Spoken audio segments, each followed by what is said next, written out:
Good afternoon बच्चों। आज मैं आपको मॉडल पेपर पहला सॉल्व कराने जा रही हूँ क्योंकि आपका पाठ्यक्रम जितना निर्धारित था वो पूरा हो चुका है। तो अब पाठ्यक्रम समाप्त होने के बाद मॉडल पेपर से ही मैं आपका दोहराव कार्य कराऊंगी। तो खंड क से क्या क्या चीज़ें आएंगी, कैसे आएंगी, उसे ध्यान से आपको देखना है। कैसे प्रश्न पूछे जाएंगे, उत्तर कैसे आपको लिखने हैं। और मैं उम्मीद करती हूँ बच्चों, कल आपको मैं साहित्य के इतिहास से, काव्य खंड और गद्य खंड से जितने भी महत्वपूर्ण प्रश्न बन सकते थे उसका नोट्स मैं बना के आपको भेजी हूँ। आप जरूर देखी होंगी। कुछ नई चीज़ें अगर उसमें से अलग से आपको लगे तो आप जरूर लिख लीजिएगा, याद कर लीजिएगा, क्योंकि अभी जो साहित्य के इतिहास से प्रश्न मैं आपको पूछूंगी बहुत सारी चीज़ें होंगी जो आपको समझ में आएगा कि उसको पढ़ने से आपको फायदा है या नहीं। और दूसरा चीज, पत्र लेखन भी आपको मैंने लिख के दिया है, जिसमें लिपिक पद के लिए, लिपिक का मतलब क्या होता है, क्लर्क, यानी किसी भी विभाग में लिपिक पद के लिए, अध्यापक पद के लिए 2 पत्र मैं लिख के आपके पास भेजी हूँ। और आप एक पत्र और तैयार कर लीजिएगा, किसी रोजगार के लिए किसी बैंक से ऋण लेना, शाखा प्रबंधक के नाम से। तो देखिए, खंड क में आपका पहला प्रश्न जो होगा उससे क, ख, ग, घ, ङ 5 प्रश्न होंगे जो गद्य साहित्य के इतिहास से होंगे। जैसे पहला प्रश्न है, अष्टयाम के रचयिता कौन है, जिसमें 4 विकल्प आपके होंगे, नाभादास, गोकुलदास, वल्लभाचार्य, तुलसीदास। तो अष्टयाम के रचयिता आपके कौन है, नाभादास। जो आपके जो मैं प्रश्नोत्तर लिखी हूँ सब आपको उसमें मिलेगा। प्रश्न नंबर 1 से ही दूसरा है, ख 84 वैष्णव की वार्ता के लेखक कौन है। जैसे आप प्राचीन गद्य का इतिहास देखी होंगी तो सबसे पहले प्राचीन गद्य किस भाषा में लिखा गया था, राजस्थानी गद्य में। दूसरा क्या था, मैथिली गद्य। तीसरा था ब्रजभाषा का गद्य। तब चौथा आपका आता है खड़ी बोली का गद्य। तो उसमें आपका ब्रजभाषा का गद्य जो तीसरे नंबर पे आता है उसमें जरूर आपको ये लिखा हुआ मिलेगा, 84 वैष्णव की वार्ता, इसके लेखक कौन है। तो गोकुलनाथ, गोकुलनाथ की ही रचना है 84 वैष्णव की वार्ता। 252 वैष्णव की वार्ता विट्ठलनाथ का है।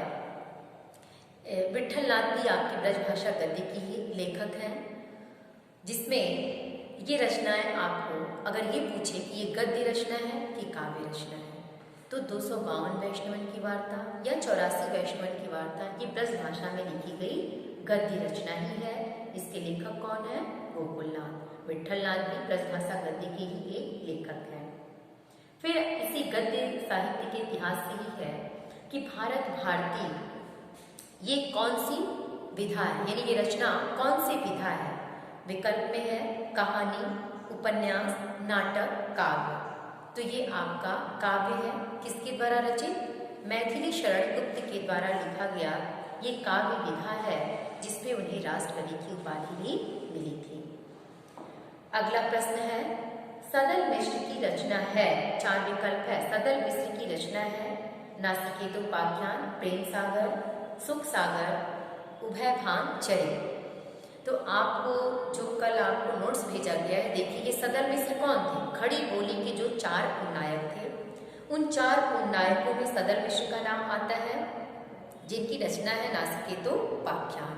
इनके अलावा जो और 3 उपनायक थे जो वो है लल्लूलाल, जिनकी रचना है प्रेम सागर, इंसान अल्लाह खां, रानी केतकी की कहानी, और सुख सागर सदा शुक्ला। चारों लेखक हो गए, ये चारों खड़ी बोली के उन्नायक हैं।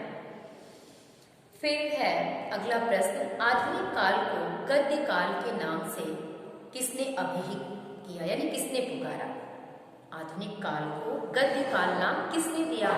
तो आधुनिक काल को गद्य काल नाम आचार्य रामचंद्र शुक्ल ने दिया। ऐसे ही प्रश्न आपको देखिए उसमें लिख के मैंने दिया है कि आदिकाल को किन किन नामों से जाना जाता है और वो नाम किन किन लेखकों और कवियों द्वारा दिया गया।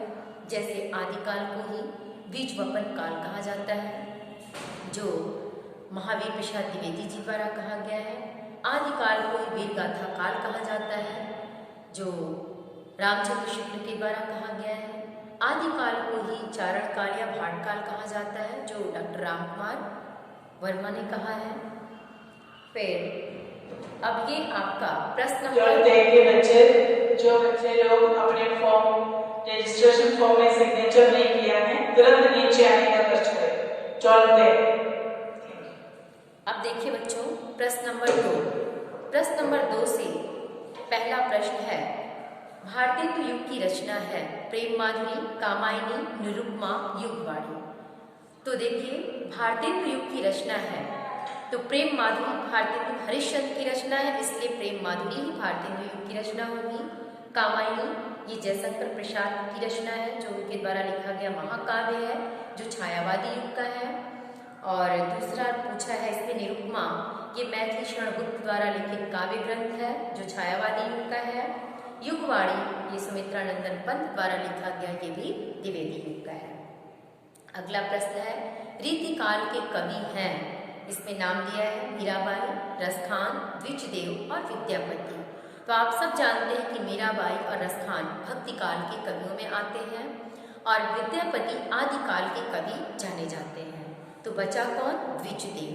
तो द्विजदेव रीतिकाल में रीतिमुक्त कवि में आते हैं। द्विजदेव रीतिकाल में रीतिमुक्त कवियों में आते हैं। प्रश्न नंबर 2 से ही अगला प्रश्न है, आधुनिक युग की मीरा है, आधुनिक युग की मीरा के नाम से किसे जाना जाता है? तो आधुनिक युग की मीरा महादेवी वर्मा को कहा जाता है। क्यों? क्योंकि जैसे मीराबाई का जीवन था, बहुत कम अवस्था में ही उनका विवाह कर दिया गया था, लेकिन वैवाहिक जीवन से कोई लेना देना नहीं था उनको। वैराग्य ले चुकी थी, आध्यात्मिक रूप से पूरी जुड़ी हुई थी, आध्यात्म में डूबी हुई थी। उन्होंने पति के रूप में कृष्ण को ही स्वीकार किया था। वैसे ही महादेवी वर्मा का भी विवाह अल्पायु में ही हो गया था, लेकिन उन्होंने पति के रूप में किसको स्वीकार किया? ईश्वर को पति माना था। इनके पति की मृत्यु के बाद इन्हें जरा सा भी अफसोस नहीं हुआ, क्योंकि सांसारिक जीवन से ये वैराग्य ले चुकी थी। अगला प्रश्न है, कवि पंत को ज्ञानपीठ पुरस्कार किस रचना पे मिला था? तो देखिए, ध्यान दीजिएगा, कवि पंत को साहित्य के क्षेत्र में चिदंबरा पे ज्ञानपीठ पुरस्कार मिला। अगर ये पूछा जाए कि ज्ञानपीठ पुरस्कार की शुरुआत साहित्य के क्षेत्र में कब हुई थी, तो सन 1968 ईस्वी में हुई थी और वो पंत जी को मिली थी। किस रचना पे? चिदंबरा पे। एक प्रश्न और मैं आपको बताती हूँ पंत जी से ही, जो भी अधिकतर परीक्षा में पूछता है। पंत के बचपन का नाम क्या था? पंत के बचपन का नाम गुसाई दत्त था, क्योंकि बाद में इन्होंने अपना नाम सुमित्रा नंदन पंत रखा। इनके बचपन का नाम क्या था? ध्यान दीजिएगा, गुसाई दत्त। और एक प्रश्न और पूछता है इनके जीवन से कि छायावादी युग में या प्रकृति का सुकुमार कवि किसे कहा जाता है? तो प्रकृति का सुकुमार कवि सुमित्रा नंदन पंत को ही कहा जाता है। कवि पंत को, अच्छा ये तो हो गया। फिर हिंदी खड़ी बोली को काव्य भाषा के रूप में प्रतिष्ठा कब मिली? तो देखिए, हिंदी खड़ी बोली को काव्य भाषा के रूप में प्रतिष्ठा द्विवेदी युग में मिली, क्योंकि द्विवेदी युग से पहले भारतेंदु युग में कविता की भाषा ब्रज भाषा थी। ध्यान दीजिएगा, द्विवेदी युग से पहले भारतेंदु युग में काव्य की भाषा ब्रज भाषा थी। भले ही आपका गद्य खड़ी बोली में प्रयोग किया गया था, लेकिन कविता ब्रज भाषा में ही लिखा जाता था और खड़ी बोली के रूप में कविता द्विवेदी युग में ही लिखा जाना शुरू हुआ। और जब महावीर प्रसाद द्विवेदी का उदय हुआ तो उन्होंने 1903 में जो सरस्वती पत्रिका का संपादन किया, उसके द्वारा हिंदी साहित्य के क्षेत्र में, हिंदी लेखन शैली के क्षेत्र में काफ़ी कुछ बदलाव लाए और जो व्याकरण संबंधी अशुद्धियाँ थीं, भाषा को व्याकरण सम्मत बनाया और बहुत सारी नवीन विधाओं का सृजन किया। और उसी समय से हिंदी साहित्य में काव्य में भी खड़ी बोली का प्रयोग किया जाने लगा। अब देखिए, इससे एक प्रश्न और ये बन सकता है कि जब द्विवेदी युग में खड़ी बोली का प्रयोग हुआ तो खड़ी बोली में लिखा जाने वाला प्रथम महाकाव्य कौन सा था?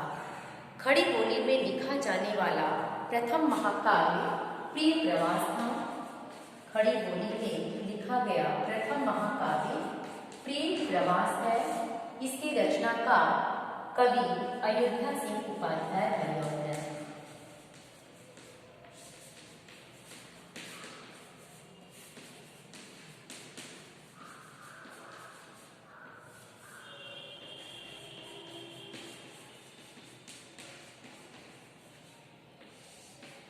अगर ये पूछा जाए कि द्विवेदी युग का 2 महाकाव्य बताइए, तो एक तो हो गया प्रेम प्रवास जिसके रचनाकार अयोध्या सिंह उपाध्याय हरिऔध है, दूसरा है महाकाव्य साकेत, ये भी आपका मैथिली शरण गुप्त के द्वारा लिखा गया है। मैथिली शरण गुप्त इनके द्वारा लिखा गया है महाकाव्य। तो द्विवेदी युग के ये 2 श्रेष्ठ महाकाव्य जो खड़ी बोली में लिखे गए हैं। अच्छा, इसी पे एक प्रश्न और मुझे याद आता है कि हिंदी साहित्य का प्रथम महाकाव्य कौन सा था?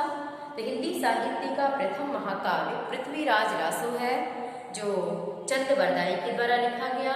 अगर भक्ति काल का श्रेष्ठ 2 महाकाव्य पूछा जाए तो सूरसागर, तुलसीदास का रामचरितमानस और जयसी का पद्मावत, ये श्रेष्ठ महाकाव्य के अंतर्गत आते हैं।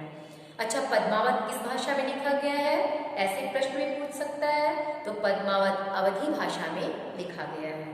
ठीक है बच्चों, तो आज के लिए प्रश्न नंबर 1 और 2 मैं इसलिए इन दोनों को बताई हूँ कि साहित्य के इतिहास से कैसे प्रश्न पूछे जाते हैं। आप जरूर उसको एक बार पढ़ लेंगे, आपको बहुत सारी चीजें आपको मिलेंगी। थैंक यू बच्चों, आगे कल करेंगे।